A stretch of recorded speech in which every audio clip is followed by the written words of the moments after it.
From South Carolina Public Radio, this is the South Carolina Lede. I'm your host, Gavin Jackson, and this episode was recorded on February 5th, 2024 from Meg's Mercedes-Benz. Sponsored. In this episode, I talk with friend of the pod, AP national politics reporter Meg Kinnard about the South Carolina first-in-the-nation Democratic presidential primary that President Joe Biden handedly won on Saturday. And we look at the latest on the Republican trail as we follow former Governor Nikki Haley around the state and expect to see former President Donald Trump visit this week. What it all means. All that and more on this podcast, which is fueled by Celsius, European luxury vehicles, and your calls at 803-563-7169. Meg is stifling laughter in the front seat here. We're trying to cut this on the road, so as you can tell, you'll hear us chatting in the entirety of this podcast, but we also want to hear you. Give us a shout, 803-563-7169, and you can always find more information, reporting, and stories at southcarolinapublicradio.org and scetv.org/SC2024, your home for campaign 2024 coverage.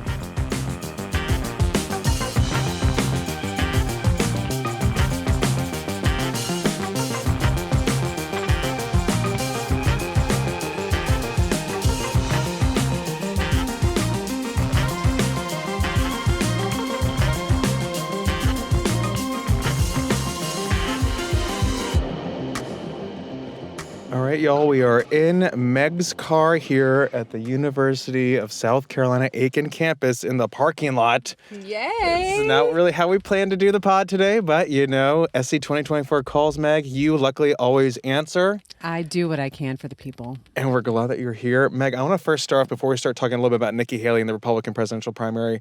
Looking back at what we saw over the weekend with the Democrats, right? So we saw about 126,000 folks turn out to vote for Joe Biden. He had 96% of the vote. There was also Congressman Dean Phillips. We don't want to forget about the other people in this race. These people, right. Dean Phillips, who got 2,200 votes, and Marianne Williamson, who edged him out by 500 more votes. She was also on the ballot in South Carolina. But this, of course, like we've been talking about for weeks, almost to the point of nauseum, because it was Joe Biden's, obviously, he's the incumbent. He is the party leader of the Democrats. And this primary was pretty much a thank you for what South Carolina did back in 2020. That's definitely what this was. There was no question that Joe Biden was going to win this. We were just wondering exactly what those margins would be. And let's also put this in the context of the fact that when there is an incumbent president who is running again, oftentimes both Republicans and Democrats will cancel that primary. Democrats have done it. Republicans have done it. But as you point out, this was a thank you to the state of South Carolina for giving Joe Biden that big victory in the 2020 Democratic primary.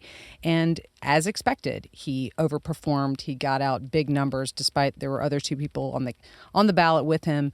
But this was a show of support to the state that really put him on the path to the nomination 4 years ago. Yeah, and I was talking to the executive director of the party, Jay Parmalee, and I was like, does this put to rest all that discussion about, the enthusiasm for Biden? Obviously, it's kind of hard, Meg, to kind of compare these results to anything that we've seen in the past, because in 2012, for example, we did have Obama was the incumbent, but there was no primary, right? So this, again, was South Carolina trying to get its foot in the door, looking ahead to 2028 and elsewhere, because we did do what we did for the incumbent back in 2020. So Jay was like, yes, I think this kind of does put to rest all that discussion about enthusiasm. Obviously, we're going to see more states going forward.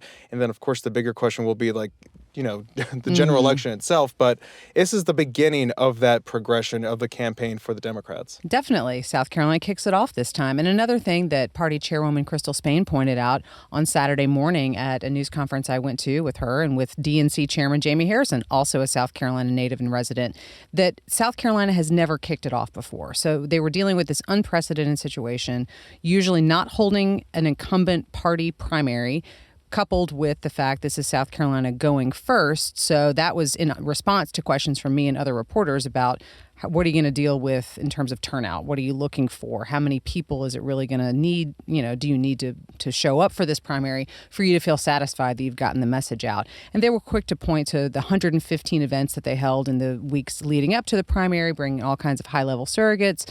And Jamie pointing out that for the month of January, there wasn't a week that went by that either the president, the vice president, or one of their spouses were in the state. So that kind of goes toward everything they were saying about taking it seriously with South Carolina, despite what anybody would have said about how many people were or weren't showing up. Yeah, and I want to play a clip from Jay Parmalee for y'all really quick, too.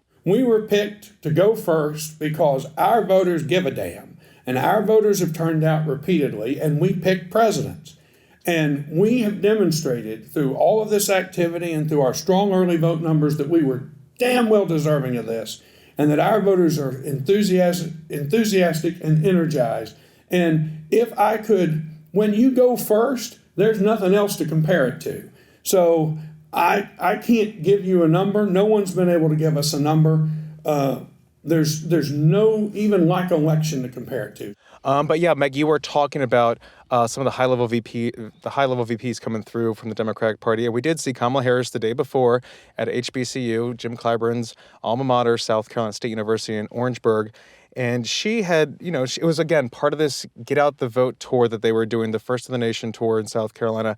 And she mentioned how Biden and them have lowered drug costs, created opportunities, created jobs, 14.5 million jobs, also increased wages as well. But it was interesting because she kind of posed a question that made me really think of some things that we've been hearing from Nikki Haley on the stump, too. She said, in this election, each one of us, we face a question, what kind of country do we want to live in? She mentioned, do we want to live in a country of liberty, freedom, and the rule of law, or a country of disorder, fear, and hate? We face a choice, cruelty or compassion, chaos or competence, division or unity. And she kind of tasked folks with saying, tomorrow, primary day, Saturday, is your chance to kind of make your voice heard in that race. But when you're talking about chaos versus competence, that sounds like that could have came from Nikki Haley on the stump. I was just thinking, we've just been listening to her today, and that is a lot of the argument that she makes. It is interesting that obviously she's facing off with Donald Trump right now in the primary. President Biden and Vice President Harris are planning on facing him in the general election, but it's the same kind of argument of, well, we, the incumbents, we, the Democratic incumbents, we offer you stability. We've accomplished these things. We would just like 4 more years to continue that. Whereas Nikki Haley and the Republicans before her who've left the GOP primary were saying a lot of similar things about Donald Trump as a disruptor. We don't need to bring him back. We don't need to keep the Democrats, but I offer you another option. But yeah, at this point, a lot of that messaging does sound very similar. And Meg, when we keep with the Republican campaign trail, we expect to see President Donald Trump, former President Trump, in town this weekend, somewhere in the Horry, Myrtle Beach area. Still waiting for confirmation on that, but that would be his first time in the state. We just heard Nikki Haley talking on the stump here about how he hasn't been here yet. He hasn't been spending as much money on the airwaves here because she says he's spending that money on his legal fees. Do you think that's going to maybe register more with folks when it comes to how much he's dedicating to the state? Do you think people care about seeing him here anyway, or is he just going to go on his popularity alone like he did in Iowa and New Hampshire? Obviously, he made more appearances there, and we expect to see him more here. We have less than 3 weeks. So does he need to get out the vote like she is doing, or can he kind of rest on his laurels in a sense? We heard a lot of that messaging about the top of the ticket candidate not being in South Carolina leading up to the Democratic primary. And Joe Biden just notched more than 96%. Granted, that wasn't as competitive of a contest as the Republican primary will be here.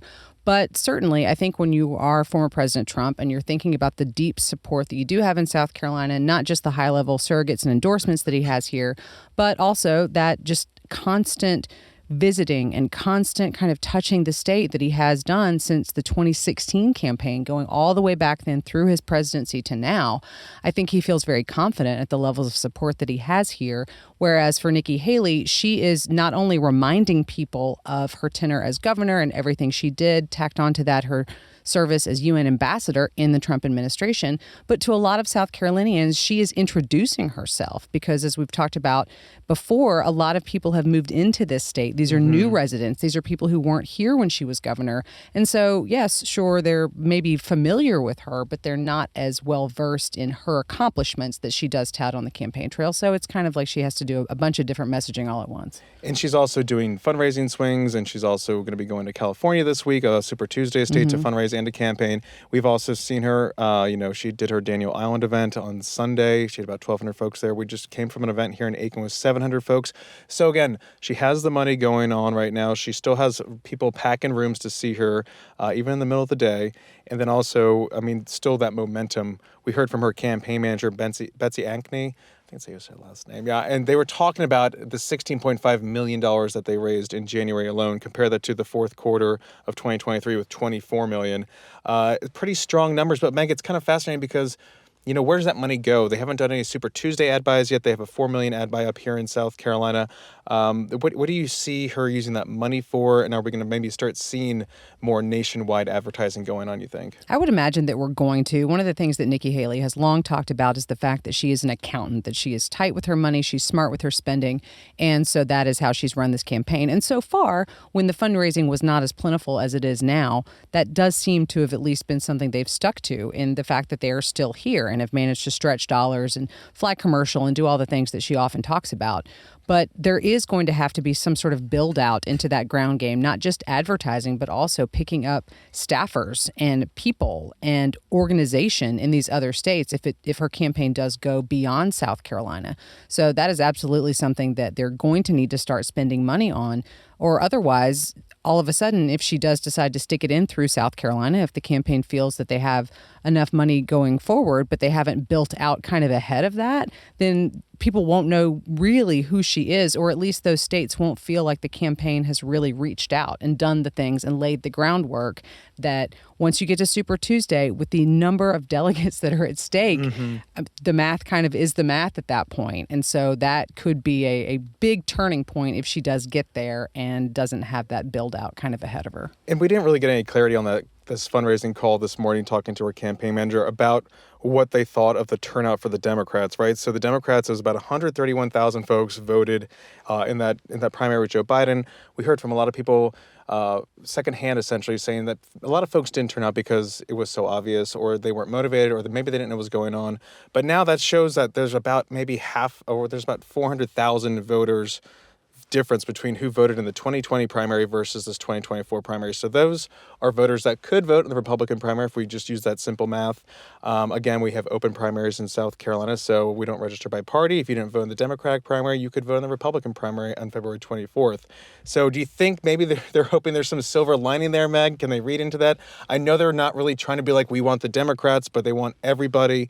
But that's still a lot of folks left on the table there. Right. And that is messaging that we've heard. There are different groups that are trying to encourage Democratic voters to stay home this past Saturday and hold on for February 24th for the Republicans.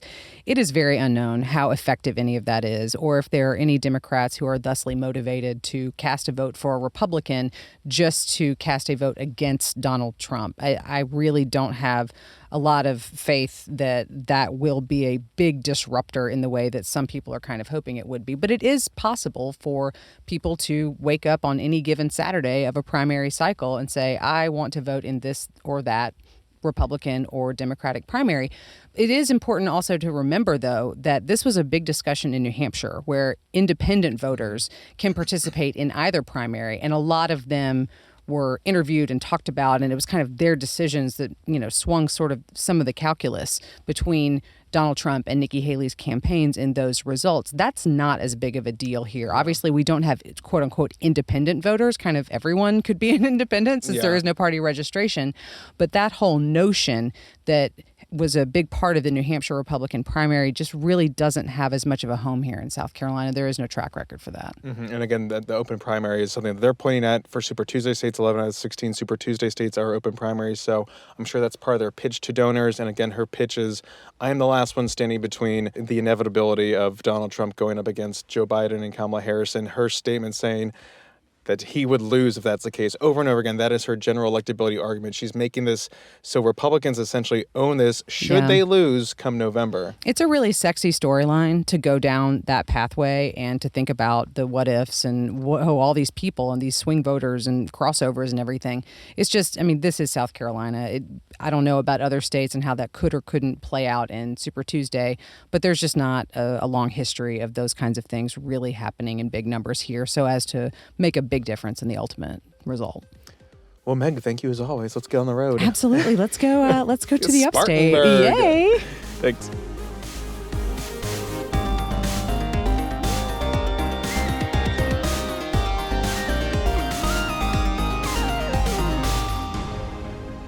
Welcome to the wind down section, our little break from the news. We're glad you're here. A.T. Shire, producer of the pod, is not here with us. I'm taping this entire episode by myself because I'm a grown up.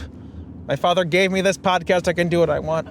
But I'm joined with Meg Kinnard. She is driving her luxury sports utility vehicle right now.